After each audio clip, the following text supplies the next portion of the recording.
Judgers The Hits, Episode 10. This is a video comic review of the month of February 2016. The past month saw the eternal struggle of fishing on a walrus. Hipster Brooklyn fire escape foreplay. Hellboy gets demoted to a dog catcher. Previously on The Hits, we made some predictions. So now we're going to look back and see how they panned out. Colby, what did you predict? Bitch Planet number 7. Kelly Sue DeConnick, still my fave. This was a hit. It wasn't like the most spectacular of the Bitch Planet issues, but it was still a solid issue with a lot going on, bringing the audience back into the fold of the Bitch Planet storyline. I liked it. It was my favorite issue of Bitch Planet yet, so. That's cool. Still not into it. I'm the only one. My prediction was that Doctor Strange number 5 was going to be a banger, and it was. I feel like someone might talk about it a little bit later, so we're not going to delve into it, but spoiler alert, it was a banger for all the reasons that Doctor Strange always is. And for January, I chose Mirror number 1. And if you like Brandon Graham things, or Emma Rios things, you'll love it. But we'll talk about it more since it's the first issue. So let's kick it into our favorite firsts. Please don't do that ever again. Favorite firsts. This is a rundown of all the first issues that came out in February, most of them at least. These are great jumping on points theoretically, and we're going to decide whether we're going to keep reading this series and if it's actually accessible. Because sometimes they claim to be first issues, but you'd be totally lost getting in there. So let's kick it off, Golds. Snowfall from Image Comics. Climate change happens, and now weather is a weapon. Yeah, this one's accessible. I was pleasantly surprised. I was not that into it. I am not going to keep reading it. I am kind of right down the middle. I thought the ending led to some good potential story, but I was mixed on the issue itself. Mirror, an Image number 1. A young sorcerer is manipulated into creating animal hybrids. This is a brand new story from Emma Rios, taken from her work in Brandon Graham's 8 House. You can jump right in. I'm not going to keep reading it. I just don't really like magic that much, and it wasn't for me, so giving it the thumbs down. I'm kind of thumbs down too. I did think the art was magnificent, but I'm not sure how approachable it is or accessible it is. There seems to be some depth, but it's completely unexplained. I'm not sure. I am going to keep reading it. I'm a huge Brandon Graham fan, an 8 House fan. I think this fits right in line. I would contend to the fact that it's accessible with, personally I think the story doesn't hold your hand, and that's one of the reasons I liked it. Hopefully it explains some of the issues presented in the first issue, but I really liked it and I'm going to stick around for it. So. Next up I have Kennel Block Blues from Boom Studios. It is a anthropomorphized prison, pound as prison story, kind of substituting 1950s prison for a dog pound. It is a first issue, so it's totally accessible. I was a little iffy on the book, but I will keep reading it because I did love the juxtaposition of the art styles, and I think the last couple pages present an interesting point going forward. I'm not going to keep reading this one. I have nothing against overly cartoony, and that's sort of the point of it, but it wasn't my jam. I got halfway through it. I have a hard time with animals being kind of people, so sorry. X-Men, worst X-Man ever. Number 1, this is Marvel. Obviously, a very average nerdy teen finds he has a very lame mutant power. I don't know how lame it is. It's just not one you would want necessarily. Correct. Accessible for sure. It would help to know who the X-Men are, but that's about it. But if you don't, then you're probably in a cave somewhere. Yeah, I liked it. I was pleasantly surprised. I liked the art and the story was good. Well, Wowie, wowie. I really liked it too. That was really surprising. Colby liked it, I think, but I thought it was really funny. It wasn't like Hydra. Oh my, okay. We don't have to bring up that again. I really liked it. I'm going to keep reading. I thought it was great and funny. I really liked the Wolverine parts when they were fighting the Sentinel, personally. I loved it. Honestly, I thought it was going to be funnier. It wasn't that funny, but I think that as a limited run, 5 issues, this is going to be just perfect, and I thought the art was fantastic. It was darkly comic. Yeah. Actually. The Dark and Bloody from Vertigo. They're pumping out a lot of first issues lately, which is kind of fun. Those are hits or misses if I've ever seen it. Ooh. But this one, The Dark and Bloody. A war vet returns home and turns to moonshine production for ends meet. This is a brand new story. You can jump right in, and I think I'm going to keep reading it. The art was really cool. The story has this supernatural twist that, I mean, maybe supernatural. I don't know anything about the story, really. I'm kind of in the middle. I'm going to borrow it. It's good. It's good. I really like this. This is my favorite first issue of the month. Really? Yeah. I thought the character work was fantastic. I agree with that. And I loved how the limited time they spent on the war aspect of it, but it really underscored that character perfectly. Mm-hmm. I'm really excited to see where this book goes. Next up, Power Man and Iron Fist #1 from Marvel. The heroes reunite, but aren't necessarily getting the team back together. Is it accessible? It is. I don't think you need too much prior knowledge with the characters to jump in. Agreed. This was right up there for me for best first issue of the month. I really loved it. I feel like they got the character relationship really well. It had a very Incredibles vibe, which I liked. So yeah, I really liked it. Especially with the new shows coming up from Netflix, I'm into it. And the art was good. The only accessibility issue I have is you should know that back in the day they were the heroes for hire, Power Man and Iron Fist. But that's about it. You can jump right in. The art was fantastic. Sanford Green and David F. Walker is slowly becoming one of my favorite authors. So we'll talk a little more about him in a second. Yeah. But yeah, I'm gonna keep reading. Sorry.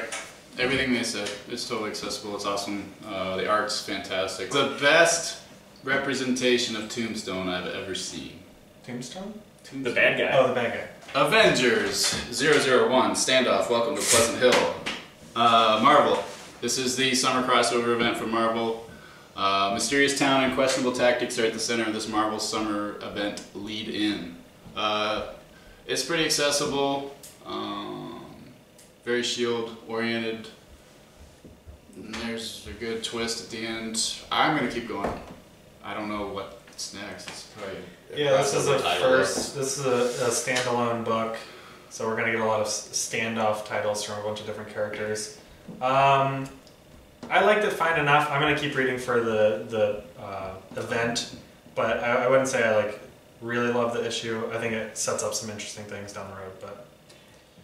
Usually I'm not looking forward to summer events, things like that, but getting right off the tails of Secret Wars, yeah. I'm into this. Secret Wars. Oh, boy, did I like Secret Wars. Anyway, I'm going to keep reading it. I thought it was interesting, different than other Marvel titles I'm reading right now, which I always like. That says something, yeah. Shaft, Imitation of Life from Dynamite Comics. Shaft gets back in the saddle to investigate a teen's disappearance. While this is a #1 issue, David F. Walker wrote a previous arc of Shaft. It would help you in this story to know what happened in the last one, but you can jump in. Also, if you haven't seen the old Shaft movies, you should watch those too. So yeah, this is completely inaccessible, but I'm going to keep reading it because I love David F. Walker. It was accessible. Whatever. It's good. Yeah, I have not seen any of the Shaft movies or read the previous run, but I was not lost reading it. I'm not going to keep reading it though. I had a problem with the voiceover in it. I thought the plot progression on this issue specifically was kind of lacking. And I think the next issue is kind of going to jump into something else entirely. So, I don't know. I was not taken by the voiceover and the heavy themes that Shaft has running through his head. So I'm gonna hit on Spider-Man #1. Miles Morales survives Secret Wars and begins his new career in the shared universe. It is accessible, I think. I think so. Yeah. Yeah, do you guys think so? Yeah, it was accessible, and I really did love it. It was, it's Brian Michael Bendis. I think the high school stuff with his best friend was by far the best part of the book, and really elevated it in total for me. I think the superhero battle part of it was a little lacking, but just for the high school drama type stuff, I was really into it. This was my favorite first of the month. I'm gonna definitely keep reading it. I do think it's completely accessible. I knew next to nothing about Miles Morales, and already he's just reminding me of the Peter Parker that I would read as a kid. Yeah, I agree. Totally accessible. It was also my favorite first. I can't say much more than what they already said. It's definitely kind of new and fresh, but hits all the key points that made Spider-Man awesome. This means that me and you are BFFFF, best favorite first friends forever, for February. Yes! Full title, Deadpool and the MERCS for Money.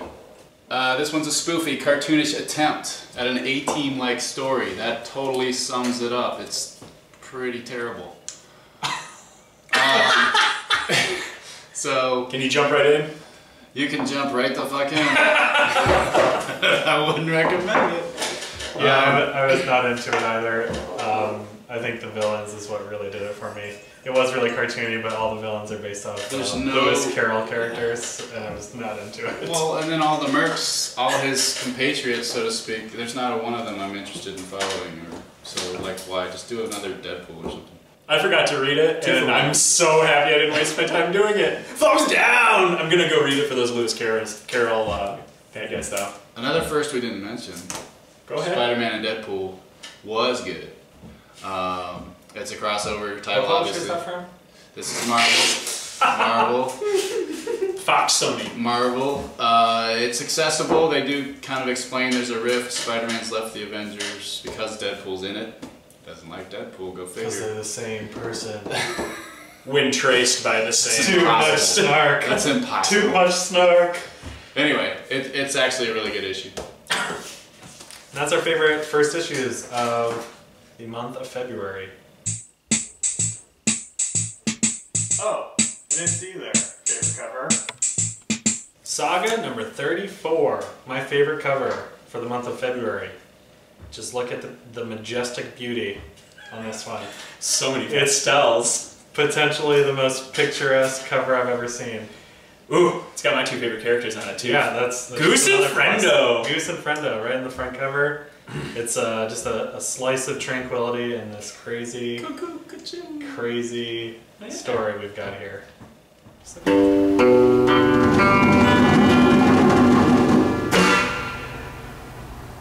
Best books. This is the cream of the crop from February 2016. These are the 3 titles that just spit fire this month.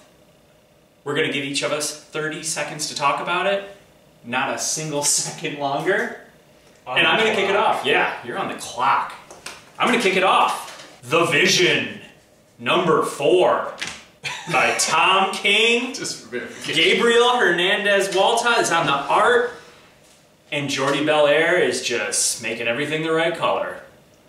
Another Tom King. You had Tom King last month. That's my favorite combination of writer and colorist in the world. Getting to know our friends. This is a Marvel title. The Vision, he was in Avengers 2, you remember? Alright. I never thought I would care so much about this character who, I mean, I just never cared about him. Now he's created a family, a little questionably, and he's living in the suburbs of Washington, D.C., and none of this has anything to do with him being a superhero. It's just this twisted tragedy of these robots trying to be human, and Tom King is writing the shit out of it. I love it. I love The Vision. You got a couple. Yeah. Time That wasn't the best. I really liked the part where he's fighting and talking on the phone with his wife. Yeah, it's super funny. It's so funny and Yeah, perfect, and it's sad and weird and tragic. I love it. All right, my favorite book. Very surprising.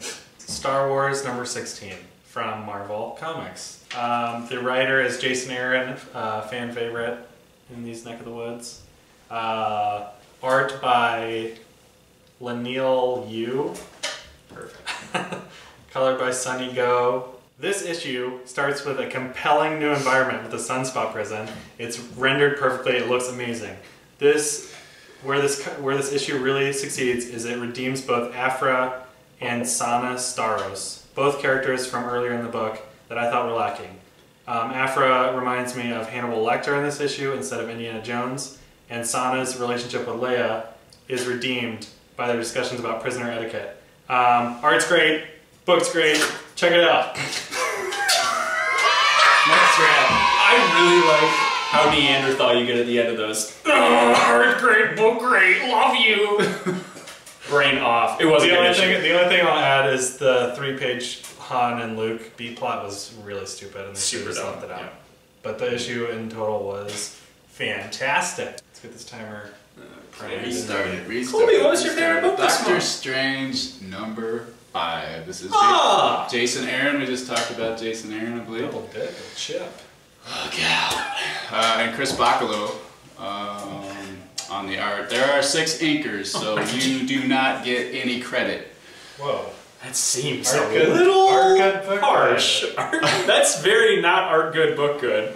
Holy weird and vomitous eye-gorging times. This issue rounded out the first arc, and it is mind-melting, folks. I want this creative team to stay on Doctor Strange forever. Chris Bacalo's art is a perfect match for the magical stream of consciousness that Jason Aaron is throwing his and our way. Let's just say that the use of magic comes at a cost, and if it weren't for Wong, his faithful assistant, we'd have no Doctor Strange. Enter the Secret Disciples of Strange. Coolest name ever points to Jason, whose energy keeps Strange and his magic alive. All magic is under attack by a very new... It's over! How far did you make it this time? Oh, but the last sentence. You can say it. We spent a little time in the best bar ever. It has no doors. And watch and learn as Strange's powers are tested like never before. You were pretty close, Colby. Yeah, you almost made it at that time. You're getting good at that. So that's our favorite books of February. All Marvel titles. Way to go, Marvel. Star Wars, Vision, and Doc Strange. Oh, hey. Favorite cover. Hellboy and the BPRD, 1953. Beyond the Fences, number 1. This is a clear nod to Norman Rockwell's Saturday Evening Post art run, and also a brilliant glimpse of what the comic is about. You have a pack of kids in the middle of the 50s suburbia being visited, or should I say investigated, by the BPRD and just wanting an autograph from Hellboy. Cover aside, it's such a good issue. All the noir, same classic Mignola formula of solving a monster problem, humor, Hellboy at his freshest, and some solid art by Paulo. Watch out for Buddy, though.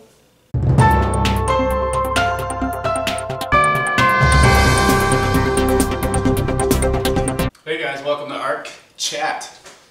We're going to discuss one arc, one book at length. What?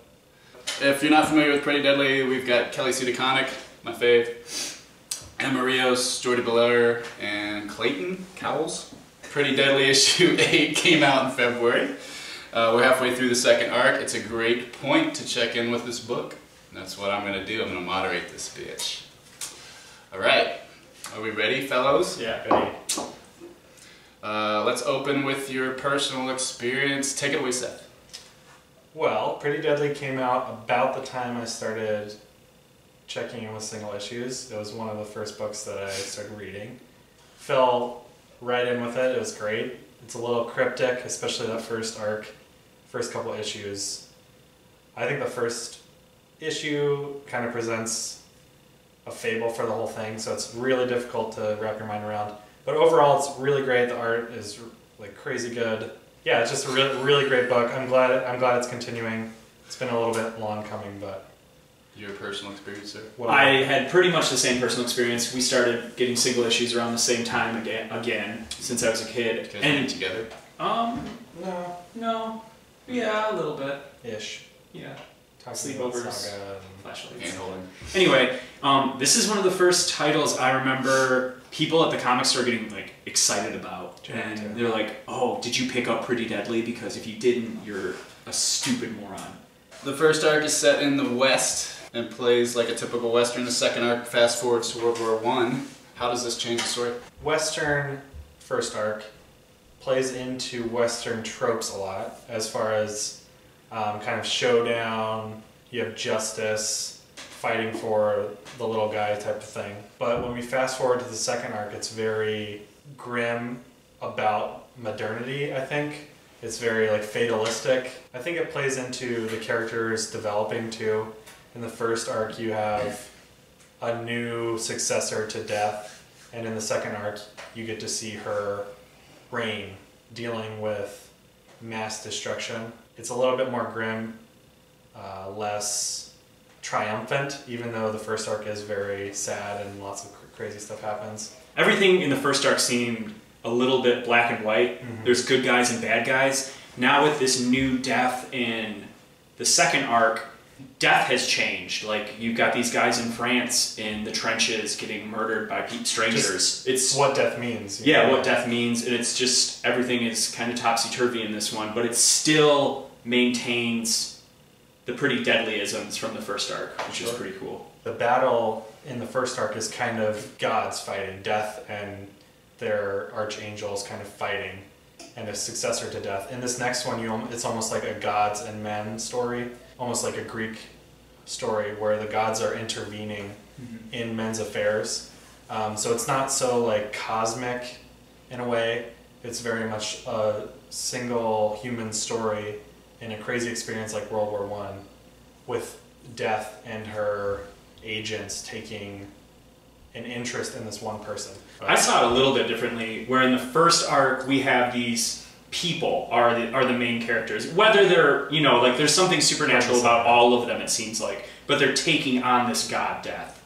Now in this arc, they've taken the place of what they were fighting, and now like a Greek drama, like the gods are sort of messing with these people who are like kind of auxiliary to the gods that we're learning about. It sticks with the Pretty Deadly-isms in that it still runs this Bone Bunny telling Butterfly a story about how this all happened. So we're getting the second hand in like the form of a fable, which really ties it together for two very different settings, tones, all of it.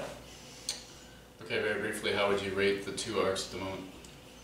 So we're halfway through the second arc. I think art-wise it's different but so good. Both of them are just crazy good. You kind of get the dusty Western feeling really well in the first kind of desolate first arc, but in the second one you just get darkness, and the gas scenes and those issues are so brutal and so vivid. I think like in that way the second arc is almost surpassing the first one in my mind. Maybe it's just they need to reread them because the art is so good. I like the second arc better, I think. The story-wise, I'm connecting more with, I don't remember his name, but the soldier we're kind of trying to save in this issue, or in this arc, but they're both great.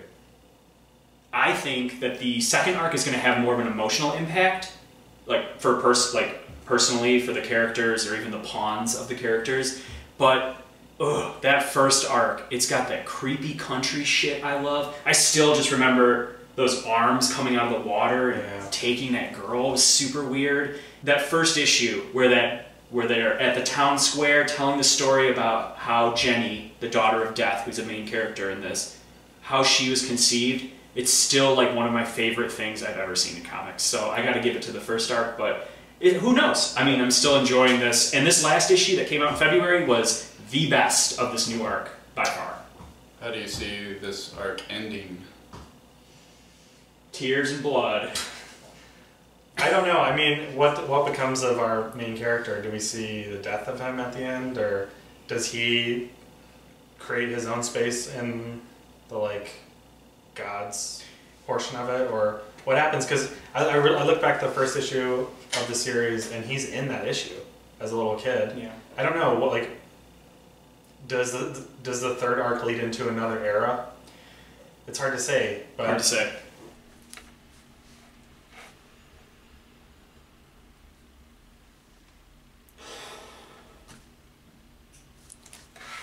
Dear Comcast customer service, Oh, hello, favorite cover.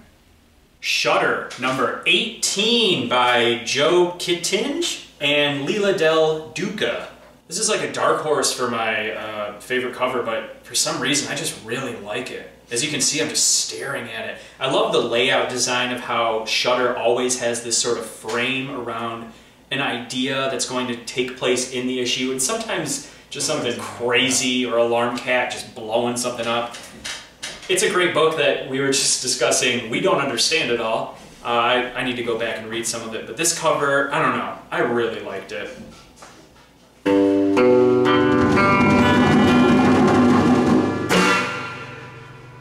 Top 3. Each month we choose a topic to do a top 3 of. It can be anything. Last month we did superhero movies of 2016 that we're nervous about. This month's top 3 has to do with DC Rebirth. It was just announced, and we're going to give you the top 3 hopes we have for this relaunch, rebirth, reboot, revamp. I think that's the best way. Well, I'm going to kick it off with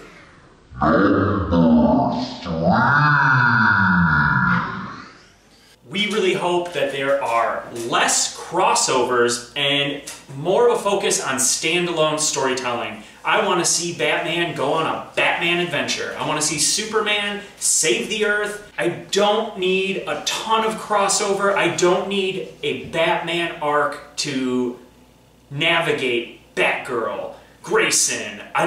I want them to have some standalone continuity and just a great story involving that character. And I also very much do not want one story to start in Batman and then go to Batgirl and then have to go through 18 different series that I've never read just to get the full look at what this creator was going for. So, this bears some explanation about Rebirth. There are 17 titles that are going bi-monthly, so 2 times a month. Not just once a month, twice a month. But they're going down in price. That's true. Yeah, that's the best part. But my inclusion for the top 3 is about the single once per month titles. And the hope is that these single a month titles provide DC with a space to experiment rather than burrowing further into their DC-ness. That's your Escape familiar trappings of typical DC fare. Jeff Johns and Dan Didio have labeled Rebirth as a return to what DC is great at. Those with previous histories and understandings of DCU will love the change. I don't know if that includes any of us. So, yeah. From how the titles break down, the twice a month books, Batman, Aquaman, Flash, Green Arrow, Superman, Wonder Woman, Justice League, Green Lantern, that's all their heavy hitters, all their biggest titles. It seems to me that they're banking on the DC heads to really buy into this twice monthly thing to increase their revenue. Just to make up revenue. Yeah. Because they're dropping the price. But the single issue, once per month books, Batgirl, Hellblazer, Blue Beetle, Batman Beyond, Teen Titans, Gotham Academy, those are just a few. These are all books that can fall well outside of the serious DC heavy history books.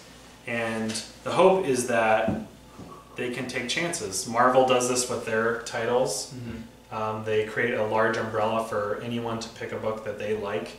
And hopefully the once per month books provide the space for that, because I don't see that happening with the twice monthly books. That is a huge difference between DC and Marvel lately. Like, they both have their heavy hitters. You know, you've got your Avengers books and your Iron Man books and your Spider-Man books, and then DC has Batman. They have Batman still, right? Yeah, they've got Batman, Superman. But what DC I don't see do as much is give a weird chance to a weird book about a weird hero. Like, Marvel does it all the time. Hercules, my favorite book this month, The Vision, you know? X-Men, the worst X-Man ever. these little books, like, they take a chance on a goofy idea, and it really pans out. Marvel has humor. They have like high school drama stuff. They have galactic stuff. They have very serious stuff. They just have it's something for everybody. Of breadth. A addendum to this. I saw a quote from the editor-in-chief of Marvel, commenting on the $2.99 price. He said that the last time DC held the line, meaning keeping books at $2.99, retail sales dropped 24% from the prior month and 21% from the prior year. So, fingers crossed, DC. Here's hoping. Oops. We got kicked out of our recording space and didn't check the camera and ran out of room, so now we're in Colby's playhouse. Chiefly the latter reason we're up here. But back to the matter at hand. Our number one for our top three. Give us a nice hearty number one.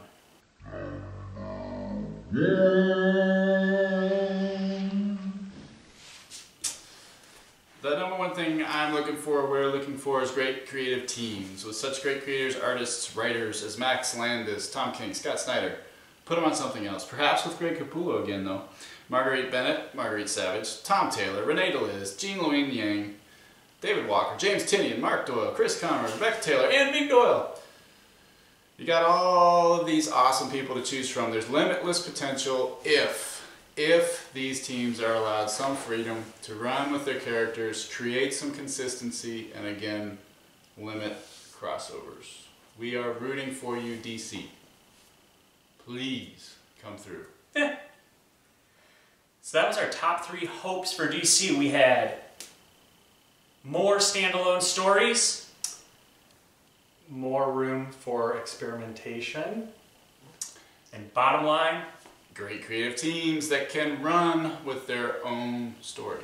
What may the future hold? Finally, forecasts. We're going to look into the distant future of March 2016 and pick out some gems we think are going to be good. We'll come back to them when we do episode 11 of the hits next month and tell you what we thought, but we just preemptively think that these are probably going to be bangers. Sethy?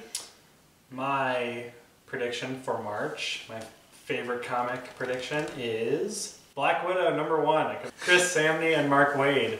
The number one reason for that is the reunion of the great creative team from Daredevil for the last couple of years. Really enjoyed that run. Another aspect that I'm excited for is that Chris Samney is taking a bigger role in writing it, which should be pretty cool. And in an interview by Axel Alonso, the Marvel editor-in-chief, he said that the first issue should have a 20-page action chase scene. So it sounds pretty good. If you wouldn't have picked it, I would have. This is going to be so good. The cover of this, Chris Samney is a great artist. His art is fantastic. Art good, book good. You know. Art good, book good. Colby, what are you looking forward to? BPRD Hell on Earth, number 140. We got Cameron Stewart returning to the character he developed. That's Ashley Strode. We've got a huge team. Just the writing team alone is Mignola, Cameron Stewart, and Chris Roberson. Chris Roberson's working on Hellboy BPRD 1953, Beyond the Fences. Great team. Plus, things are getting real heavy in Hell on Earth. The world is coming to a freaking end very, very soon. That is why BPRD Hell on Earth number 140 will trump your two picks. Cool. So, my forecast for March, something we don't normally talk about, is graphic novels. And there's a new one coming out by Jason McNamara off of Image. What I'm really excited about is Greg Hinkle's artwork. He was the artist on Airboy, a limited run by James Robinson. And together, Jason McNamara, Greg Hinkle are making a graphic novel called The Rattler. I know next to nothing about it, and I'm super excited. It's supposed to be very violent, very weird, and based on a true story. So I think that's the makings for a good one. How many penises do you think will be in The Rattler? I hope it's got so many dicks in it that you can't even read it. So those are our picks for March 2016. Hold it in. I've got Black Widow. Colby's got BPRD number 140. Hell on Earth. Hell on Earth number 40. 140. Oh my dear. 140. 140. And Nick has the Rattler graphic novel from Image. They're all going to be bangers, I'm sure of it. Looking forward to it. Thanks for watching. Check us out on Twitter, Facebook. At CoverJudger. CoverJudger.com is where you can find all our stuff. Thanks for watching and thanks for joining us in this. Sorry about the technical difficulty. Beautiful loft. Yeah, beautiful loft though. We might shoot up here next You time. should see those light fixtures. They're pretty cool. Signing off from Colby's floor. Crisscross applesauce. Art good, book good.